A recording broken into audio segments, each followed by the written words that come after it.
Bismillahirrahmanirrahim. In the name of Allah, the most gracious, the most merciful. Dear students, अस्सलाम वालेकुम रहमतुल्लाह।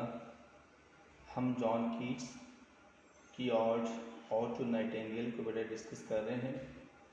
इसका जो है सेकंड स्टैंजा है।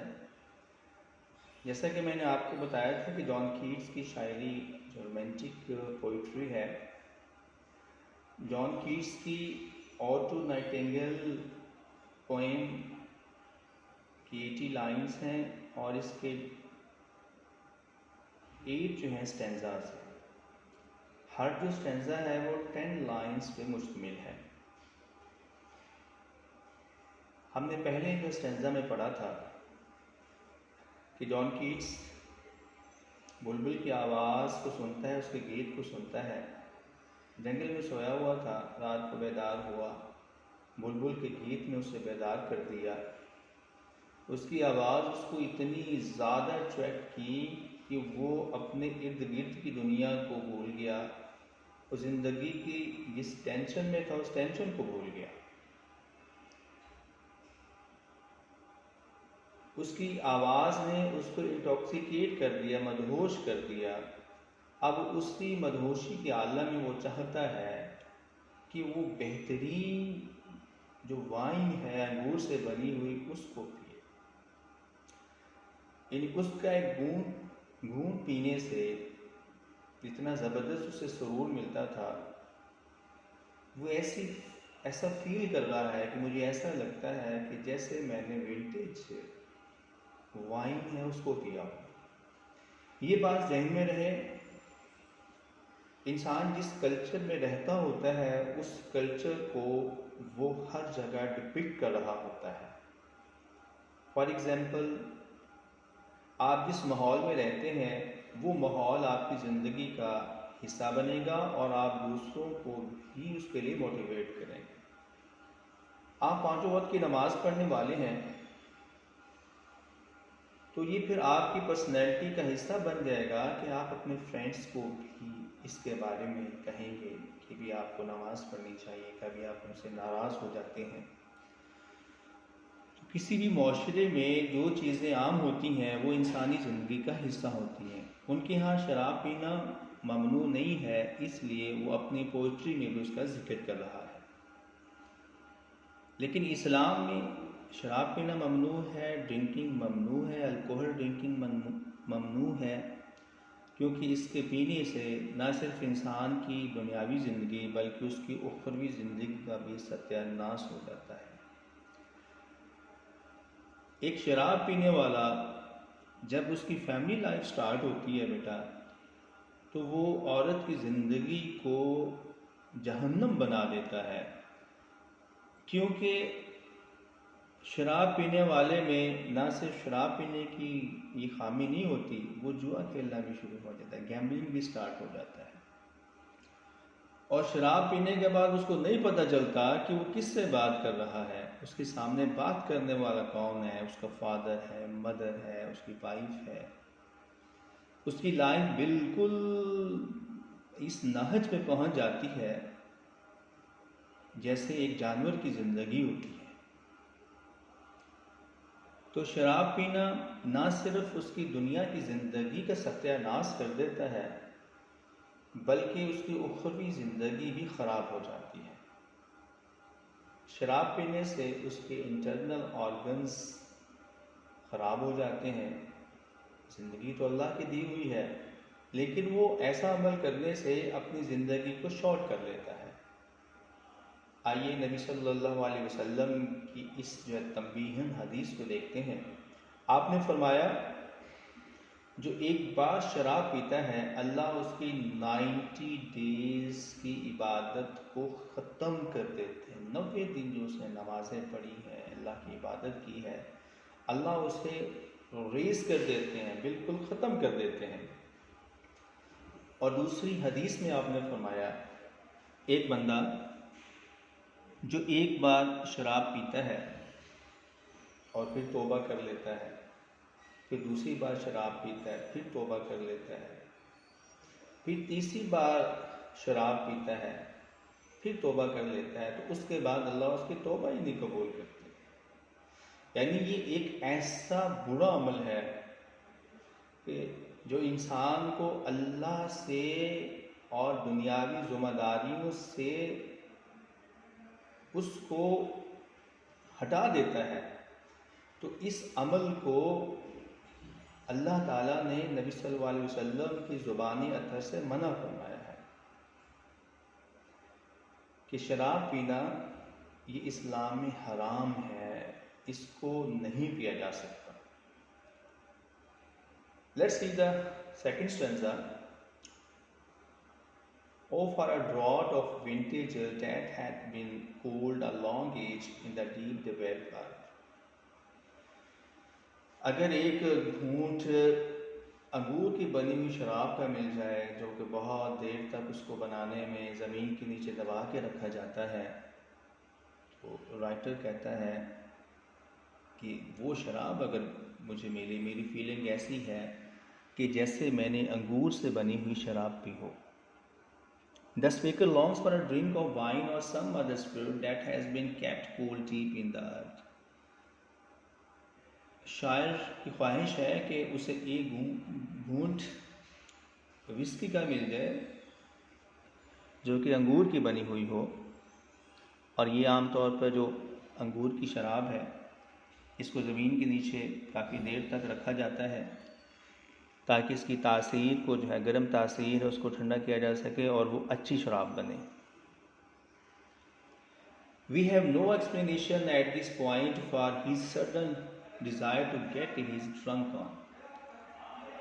हम शायर की ये जो सोच है कि वो अचानक कहता है कि मुझे वाइन जो है, शराब से, जो अंगूर से बनी हुई शराब है, वो उसके पीने की ख्वाहिश उसमें बेदार होती है। हम इसकी वजाहत तो नहीं कर सकते, लेकिन good wine needs to be kept cool which is why people often store in their cellars. कहता है अच्छी शराब जो होती है उसको ठंडा रखने की ज़रूरत होती है, इसलिए जो शराबी लोग हैं वो अपनी शराब को तहख़ाने में रखते हैं। According to Keats the earth is like a giant wine cellar. Keats के मुताबिक ज़मीन एक यानी विस्की का बहुत बड़ा तहखाना, जैसे एक जिन होता है, एक बहुत बड़ा तहखाने की तरह है।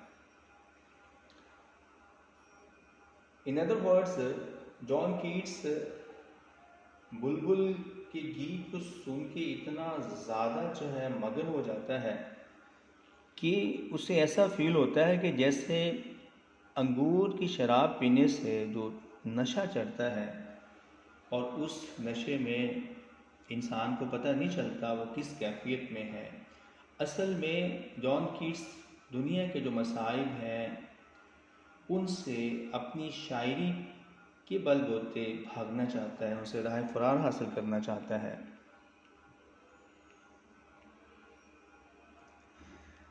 Testing of flora and the country green dance and provencal song sunburn mirth. उसका जायका जो है, फ्लोरा बेटा कली के फूल को कहते हैं, कली जो है उसे कहते हैं, या सब्ज़ा जो है गाँव का, उसका जिक्र कर रहा है। और प्रोवेंकल का मीनिंग जो है, ये एक बेटा इलाका है जो कि जनूबी फ्रांस का इलाका है, जो अपने वाइन बनाने में बहुत ज़्यादा मशहूर है, फेमस है कि वहाँ बहुत अच्छी विस्की बनती है। यानी उसको ऐसा लगता है कि well that makes sense, if you drink wine out of the earth, it's no surprise that it might taste like flowers and plants. कि आप यानी शराब पीते हैं तो आपको ऐसा लगे कि जैसे आपने जो कली के फूलों या जो सब्ज़ा है उसको देखने के बाद आप जो पुरसुकून होते हैं कि आपको आपके सेंसेस जो हैं कि आपने ऐसी शराब पी है जो कि ज़मीन से निकली गई है। People sometimes jokingly say they want to squeeze every last drop out of the day। आमतौर पर लोग ये कहते हैं कि यार एक कतरा भी नहीं छोड़ना, इसको भी पी लेना है अगर कोई मशरूब पी रहे हैं। But the speaker seems to mean it literally.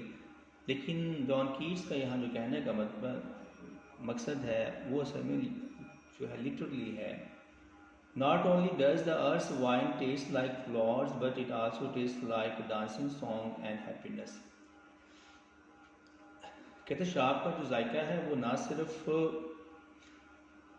फूलों की वाइन से बने हुआ टेस्ट की तरह है, बल्कि ये जो टेस्ट है ये ऐसे है जैसे खुशी का गीत जब गाया जाता है उस पर डांस किया जाता है और जो खुशी मिलती है, क्योंकि वहाँ पे ज़्यादातर बेटा वेदर ठंडा रहता है, बहुत कम धूप निकलती है, कि मौसम नॉर्मल हो, स्प्रिंग सीजन हो और बंदा जो है वो सन बाथिंग करे, तो बिल्कुल ऐसा ही है।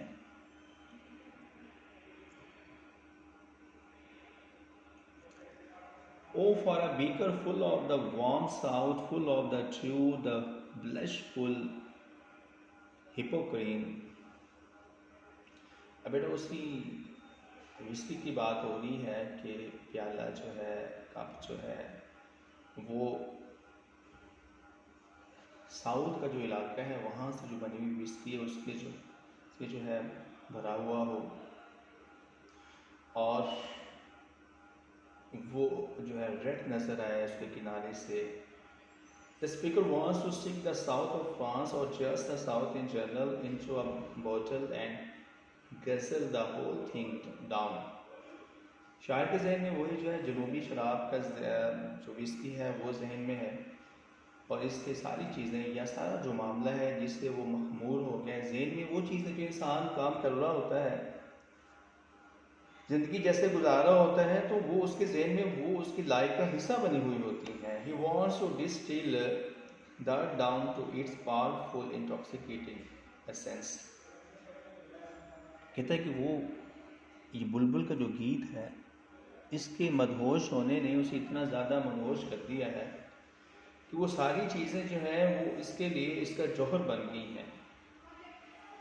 Hippocrene is a reference that there is no reason you should know. Keats is showing off his knowledge of Greek mythology again। Hippocrene is the fountain of the Muses, a group of 8 women who inspires the struggling poets। Hippocrene कहता है ये इसने जो reference दिया है अलूजन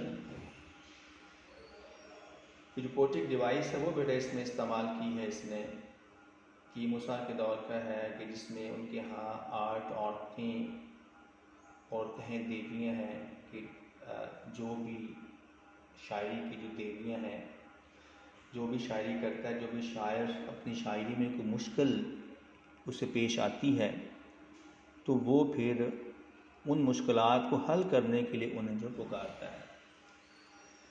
जैसे Milton की paradise lost है बेटा, जब वो पैराडाइज लॉस्ट स्टार्ट करता है तो वो शायरी की म्यूज़ से ये दुआ करता है, हमारे तो अल्लाह एक हैं, अब हम तो उन्हीं से अपनी हाजात मांगते हैं, अपने मसाइल को बेटा हल कराते हैं, लेकिन जो नॉन मुस्लिम हैं इनके मुख्तलिफ खुदा हैं, इनके देवी देवताएं हैं, तो उनके यहाँ शायरी की भी देवी है, वो उनसे दुआ करते हैं कि मैं ये नेक काम कर रहा हूँ, मैं आदम और ईव की कहानी बयान करना चाह रहा हूँ, मैं शैतान ने जो पहली गलती की है, जो पहली गलती आदम और हव्वा अलैहिस्सलाम से करवाई है, मैं उस गलती के बारे में डिस्कस करना चाह रहा हूँ, मैं एक ऐसी नज़म लिखना चाह रहा हूँ पैराडाइज लॉस्ट, जन्नत का खो जाना, मुझे आपकी इसमें सहायता की ज़रूरत है, हेल्प की ज़रूरत है, उसे दुआ करता है। तो बिल्कुल यहाँ भी यही रेफरेंस दिया गया है कि शायर जब शायरी करते हैं अगर उन्हें जो प्रॉब्लम हो तो वो फिर शायरी की देवी से दुआ करते हैं। He wants to drink something that will make him a great poet। वो कोई ऐसी चीज़ पीना चाहता है कि जो उसे अजीम शायर बना दे, and that's get him drunk। और इस चीज़ ने उसे जो है ड्रंक कर दिया है। The liquid from the Hippocrene is blushful because it is reddish, the color of both wine and a blush। कि जैसे इंसान जो है जब खुश होता है, मुस्कुराता है तो उसका चेहरा सुर्ख हो जाता है, उसके जो रुखसार पर लाली आ जाती है। असल में ये जो वाइन का कलर है उसकी बात कर रहा है कि उसका कलर सुर्ख है, जब वो कप में डाली जाती है वो सुर्ख कलर जो है वो नज़र आ रहा है। with beaded bubbles winking at the brim and purple stained mouth। कि जब वो शराब पीता है तो शराब पीने से उसका चेहरा जो है वो पर्पल कलर का हो जाता है। In the delicious detail the speaker describe the appearance of the wine, it has little bubbles that burst or wink at the brim of the beaker like little eyes। जब वो शराब पीता है तो शराब को ग्लास में डालता है तो उसका किनारा जो है वो लबालब भरा हुआ होता है, तो उसका कलर कहता है ऐसा है जैसे it also stains your mouth purple when you drink it like and strong red wine will do. जैसे एक सुर्ख रंग की वाइन जो है बहुत ज़बरदस्त विस्की है, उसके पीने से होंठ सुर्ख हो जाते हैं, उस पर कलर लग जाता है, तो ऐसे ही कहता है कि उसके मुंह पे पर्पल कलर का जो रंग है वो उसके जो चढ़ जाता है।